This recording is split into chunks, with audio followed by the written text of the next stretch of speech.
आनंद, आप मेरे साथ बने रहिए। थोड़ा और इन्फॉर्मेशन, जानकारी जो है हम हमारे अखाड़ा के दर्शकों के साथ शेयर करना चाहते हैं और उसके बाद फिर वापस अजीत और आनंद तिवारी से बात करेंगे और साथ ही विक्रम सिंह जी से भी बात करेंगे। कल 2 संदिग्ध की लखनऊ से गिरफ्तारी के बाद आज एटीएस की यूपी के कई शहरों में छापेमारी हो रही है।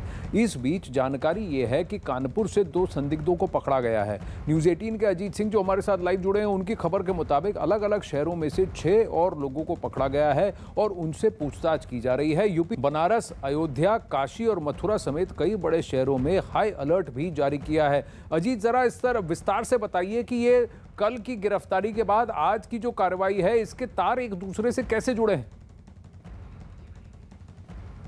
देखिए, बिल्कुल आनंद, जो कल की गिरफ्तारी है उसके बाद लगातार एटीएफ छापेमारी करी कि उनके पास से जो दस्तावेज बरामद हुए हैं, जो इनके पास से टेलीग्राम के जरिए, वीडियो कॉल के जरिए, व्हाट्सएप के जरिए, इंटरनेट के जरिए जो इन्होंने बातचीत की है, चैटिंग की है, वो यूपी एटीएस को हाथ लगे और उसी आधार पर जब पूछताछ हुई तो इनके पास से जो डायरी और नक्शे बरामद हुए उसमें अयोध्या से लेकर काशी, मथुरा सब जगह की चीजें बरामद हुई। तो उसके निशानदेही पर इन्होंने पूछताछ की और कानपुर में एटीएफ ने छापेमारी के दौरान 2 संदिग्धों को पकड़ा।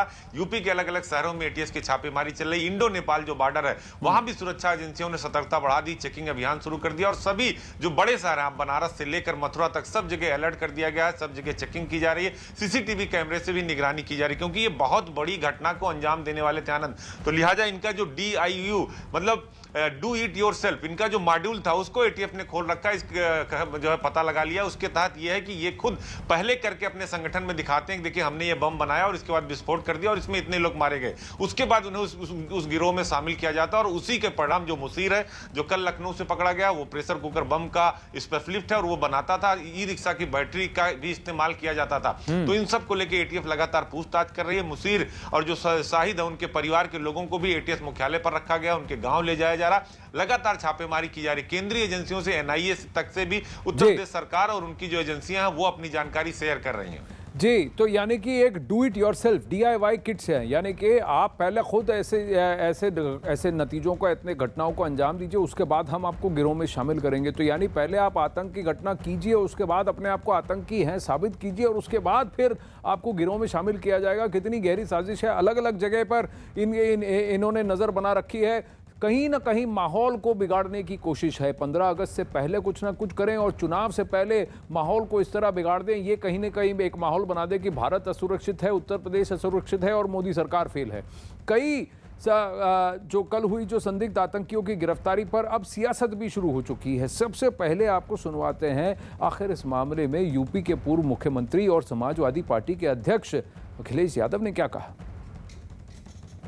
तो बगदा में एटीएस का एक ऑपरेशन चल रहा है, उसमें उन्होंने एक घर को घेरा हुआ है। मैं उत्तर प्रदेश की पुलिस पर और खासकर बीजेपी की सरकार भरोसा नहीं कर सकता। तो बगदा में एटीएस का एक ऑपरेशन चल रहा है, उसमें उन्होंने एक घर को घेरा हुआ है। मैं उत्तर प्रदेश की पुलिस पर और खासकर बीजेपी की सरकार भरोसा नहीं कर सकता। अब आतंकियों और उनकी गिरफ्तारी और अखिलेश यादव के बयान पर उत्तर प्रदेश के पूर्व DGP ब्रजलाल जी ने क्या कहा, ये सुनते हैं।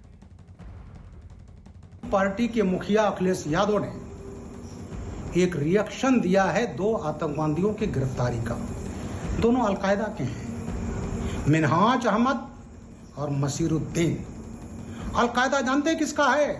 ओसामा बिन लादेन का, जिसको अमेरिका ने पाकिस्तान में मार दिया था। अल जवाहिरी का भी पता नहीं है, वो शायद जिंदा है। अलकायदा वो है जो सीरिया और इराक में लड़ रहा है, अफगानिस्तान में लड़ रहा है, और वो आतंकवादी हैं जिन पर आज अखिलेश यादव ने कहा है कि एटीएस पर मुझे विश्वास नहीं है। मैं एटीएस को बधाई देता हूं। मैं अखिलेश जी के व्यथा समझ सकता हूं। वोट बैंक की राजनीति की तरह ये पार्टी हमेशा जिहादियों के साथ रही है।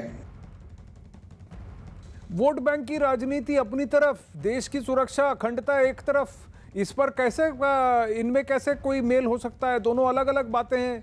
विक्रम सिंह जी हमारे साथ है। विक्रम सिंह जी, ये तो एक बहुत गहरी साजिश है। कहीं ना कहीं ऐसी ताकतें हैं जो ये दिखाना चाहती हैं कि भारत असुरक्षित है।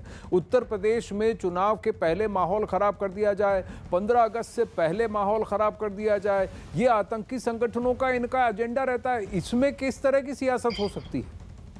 इसमें सियासत की आनंद जी कोई संभावना नहीं है। ये तो दुर्भाग्य है कि सरासर आतंकवादी गतिविधियों में वो भी विश्व के जाने माने कुख्यात अल कायदा के सदस्यों की गिरफ्तारी में आपको यूपी पुलिस पे विश्वास नहीं है। तो अगर विश्वास नहीं तो कथनी कटनी में थोड़ा हमें परिचय दीजिए, जो भी आपकी सुरक्षा, आपके परिवार की सुरक्षा और आपके राजनीतिक दल के लोगों के पास यूपी पुलिस सुरक्षा, उनको आज वापस कर दें, तब तो हम माने कथनी करनी में कोई फर्क है।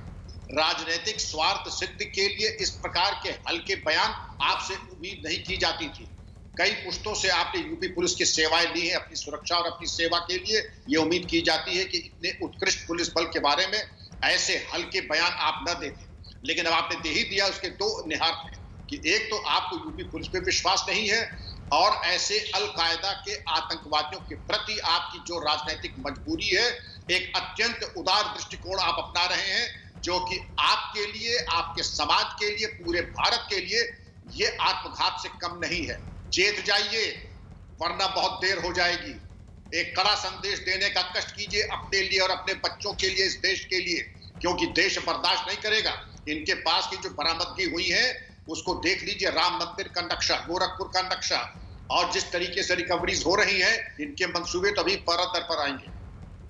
और एक पर्टिकुलर समुदाय और धर्म विशेष को टारगेट करने की इनकी